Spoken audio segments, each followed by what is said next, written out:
Welcome back, Deep Divers. Today, we're going to travel back in time all the way to ancient Israel. Lots of you have asked to explore Yom Kippur, the Day of Atonement, and to really get into, like, the deep symbolism of it all, especially, the whole thing with the two goats. Pretty intense stuff. It's wild how a ritual from, like, thousands of years ago can still be so, well, powerful even today. Yeah, absolutely. And to really get it, to grasp what it all meant to them, we got to start with how those ancient Israelites saw the world. They were convinced that their God was totally, utterly holy. And that wasn't just like some vague idea. It really impacted everything they did, even like the most ordinary things. So it's not just about saying God is great, right? It's about how that belief actually played out in their everyday lives. What kind of stuff did they do to maintain that sense of holiness? Well, they had this idea of ritual purity. And the opposite, like ritual impurity. Some things, like eating certain foods or even, coming down with some kind of illness, could actually make a person unclean in a ritual sense. Interesting. So they were super careful about what they considered contaminating, right? Like physically and spiritually. Yeah. And sin was like the ultimate contaminant, wouldn't you say? Exactly. They saw sin as this, like, spiritual pollution, something that messed up the connection between people and God. Put up a barrier almost. So it wasn't just about feeling guilty, right? It was like this huge problem that affected their whole relationship with God. What kind of consequences did that spiritual pollution have? Was it just about the individual, or did it, have wider impacts? You've hit on something really important. They thought those consequences were a big deal. They believed sin could mess things up, not just for one person, but for the whole community. Even God's dwelling place, the tabernacle, wasn't immune. Whoa. So my sin could actually affect other people and even like God's presence. That's a lot of responsibility. So what did they do about that? That's where atonement comes in. It wasn't just saying sorry. It was about taking action, doing something concrete to remove sin and all its, like, polluting effects. It was about making things right with God, restoring that harmony. Atonement. That sounds pretty intense. Was this like a daily thing? Well, everyday life kind of naturally led to, messing up. So they had ways to deal with those smaller slip-ups. But for a complete, total spiritual makeover, they set aside a special day each year, Yom Kippur. Kind of annual spiritual reset. I like that. What made Yom Kippur so different? This was the only day when the high priest, and only the high priest, could go into the Holy of Holies. That was the most sacred part of the whole tabernacle. So it was like the ultimate deep clean happening in the most sacred spot, done by the most important religious figure. High stakes indeed. Which brings us to, you guessed it, that ritual with the two goats. Exactly. It's where things get really interesting. They'd bring out these two goats. They looked pretty much identical. And then their fate was decided by casting lots. Can you imagine being there? Not knowing which goat would be chosen for what purpose. Talk about a coin toss with huge consequences. So let's break down what happened to each goat. What about the first one, the one that lost the coin toss? That goat became the sin offering. They sacrificed it, and its blood was sprinkled on the Ark of the Covenant. That's where they believed God's presence actually was. And they sprinkled it on the altar, too. The blood seems really central to this whole thing. Yeah. What was the point of using blood? For the ancient Israelites, blood was the life force. Wow. And they believed it had this purifying power. By putting the blood of the sacrificed goat on those holy objects, it was like they were symbolically cleansing them from the stain of sin. Ah, I get it. It was like they transferred all the sin onto that goat, and then by sacrificing it, they were getting rid of sin from the community and the tabernacle. That's exactly it. But then we get to the second goat, the one they called Azazel. And this is where the ritual takes a pretty wild turn. This is what I've been waiting for. What happened to that goat? Okay, so the high priest, he would put his hands on this live goat, right? And he would actually confess all the sins of the Israelites, every single bad thing they did, every time they broke the rules, everything they felt guilty about, it was all symbolically put onto this animal. I can just picture it. This goat carrying all that weight, all those sins, and then just wandering off into the wilderness. What a powerful image. Yeah, it's this incredibly vivid symbol of removing sin from the community. Like they were literally sending it away. So you've got these two goats, two totally different fates, but both are crucial to this idea of atonement, right? One represents removing the stain of sin through sacrifice. The other, Azazel, is like banishing sin completely. Two sides of the same coin, maybe. Yeah, I like that, a two-pronged approach. But it makes you wonder, what does this name Azazel actually mean? Is it some kind of place, a demon Something else entirely. That's what I'm thinking. Let's dive into those different theories. We've got to unpack this mystery. Yeah. All right, so we've got this image of Azazel just like wandering off into the wilderness with all those sins on his back. But what about the name itself? What are the different ways people have interpreted it? Some scholars, they think Azazel is just like a symbolic name. It means something like goat of sending away. It really emphasizes that whole act of getting rid of sin, separating it from the community. So it could be about the act of removing sin itself. Yeah, exactly. But others think it's more literal, like it refers to some specific place, some desolate spot where they actually took the goat. It's like a physical representation of, being separated from everything pure and holy. So it could be about the action or it could be about the destination, a symbolic name or a real place. Right. But then there's this other theory, and it's even more interesting. Some people think Azazel was actually, well, a demon. A demon. That changes things. What would that interpretation suggest about the ritual?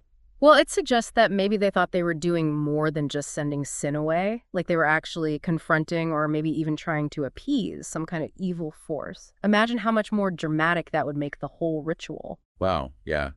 It would definitely give the ritual this really primal energy, like they were sending their sins to this demon out in the wilderness.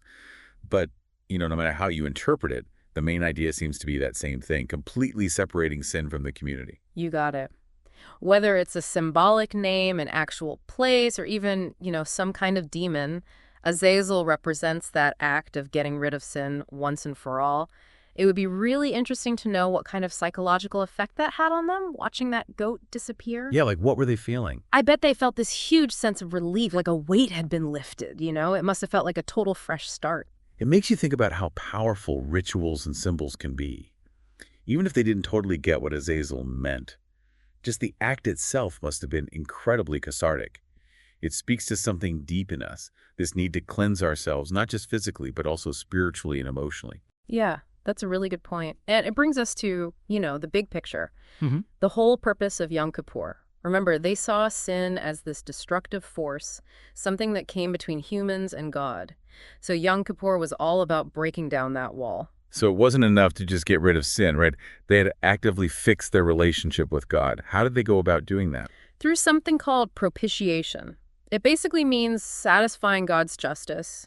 The sacrifices, the rituals, confessing their sins, all of it was meant to, calm God's anger and make forgiveness possible. I guess that makes sense. If you believe that a holy God is actually offended by sin, you want to do whatever you could to set things right. Exactly. But it's important to remember that this wasn't just some, mindless routine. Right. The Israelites also believed that they had to truly repent. A real change of heart. That was the key to real atonement. So just going through the motions wasn't enough. They had to really face their mistakes and try to do better. That's it. And that's why fasting and prayer were such a big part of Yom Kippur. Those practices help people look inward, really face their flaws, and commit to living, a more righteous life. Like hitting the reset button on their spiritual lives.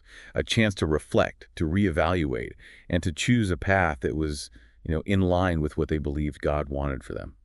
Perfect analogy. And remember, this wasn't just about one person changing. It was about the health and well-being of the whole community. By purifying themselves, they thought they were ensuring that God would continue to be present with them, blessing them. It's like they saw Yom Kippur as this shared responsibility, like a way to build a whole society that was in harmony with God. Exactly. They were creating a holy space, both inside themselves and within their community, where God could truly dwell. But, it's got to be said that the way we see these rituals now, it's so different from how the ancient Israelites experienced them. That's true. The whole idea of sacrificing animals and using blood in rituals, well, it can be pretty hard to understand for a modern audience. Yeah, definitely. It's a different world. We have to try to remember that those rituals meant something really profound to them. They weren't trying to be gruesome or bloodthirsty or anything. They were expressing something much deeper, something really important to how they understood their relationship with God. They were using, the language of their time to try to express these huge ideas about sin, forgiveness, and renewal. Right. And even though we don't do those specific rituals anymore, those big themes are still relevant. The need for atonement, the desire to be reconciled, the importance of changing from the inside out, those things still resonate with us today.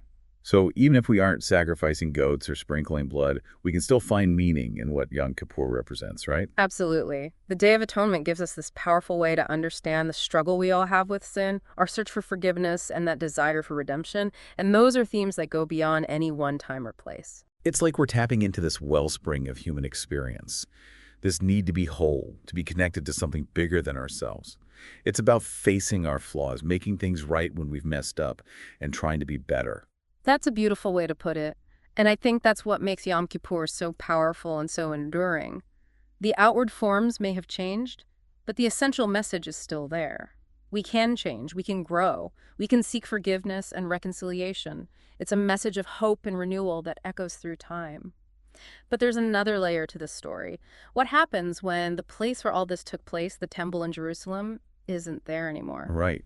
How did the Day of Atonement change and adapt without its physical center?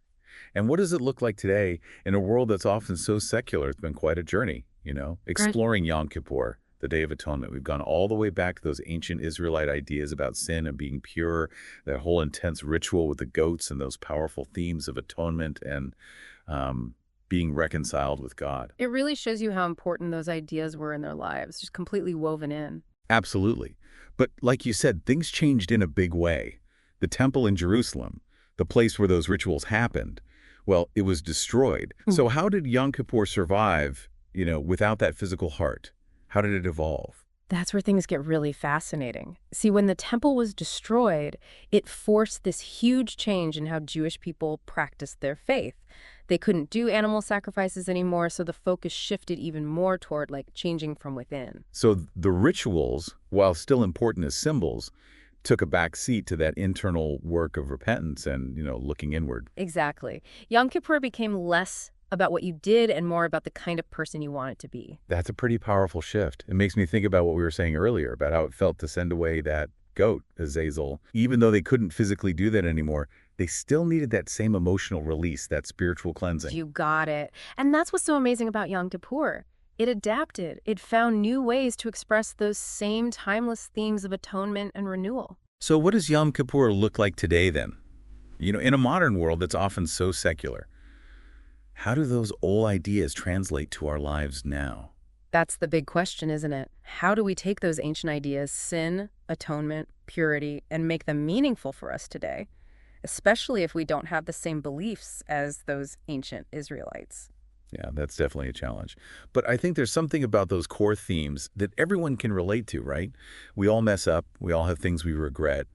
And I think we all want that feeling of starting fresh, of having a clean slate. You're right, there's something universal about that. Yom Kippur, when you really get down to it, is about admitting our imperfections and trying to be better people. It's about taking responsibility for our actions and asking for forgiveness, both from others and from ourselves. It's like taking that whole idea of atonement and applying it to our relationships, our jobs, how we grow as people, those times when we stop and look at our lives and decide to make some positive changes. Exactly. We might not have a high priest or, goats to sacrifice, but we can still do that work of self-reflection, of repenting, and of making things right. We can say we're sorry when we've hurt someone. We can try to fix relationships that we've damaged, and we can really try to live according to our values. It's like taking that ancient ritual and turning it into something we do all the time, a way of life, like a Yom Kippur for the soul that goes beyond just one day. That's a beautiful way to think about it. And I think that's why Yom Kippur is still so powerful and meaningful.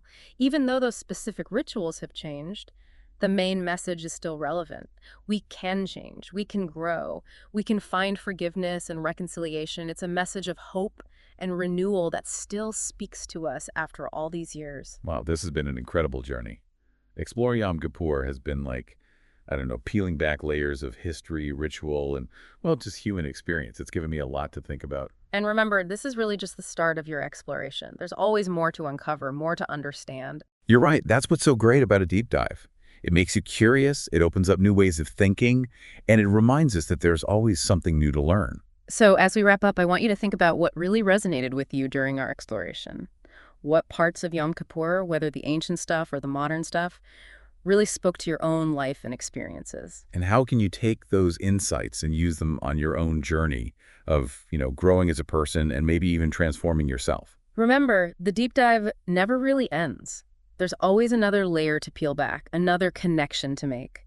Keep exploring, keep asking questions, and keep diving deeper. That's the spirit. Thanks for joining us on this deep dive into Yom Kippur. Until next time, keep seeking, keep learning, and keep diving deeper into the world all around you.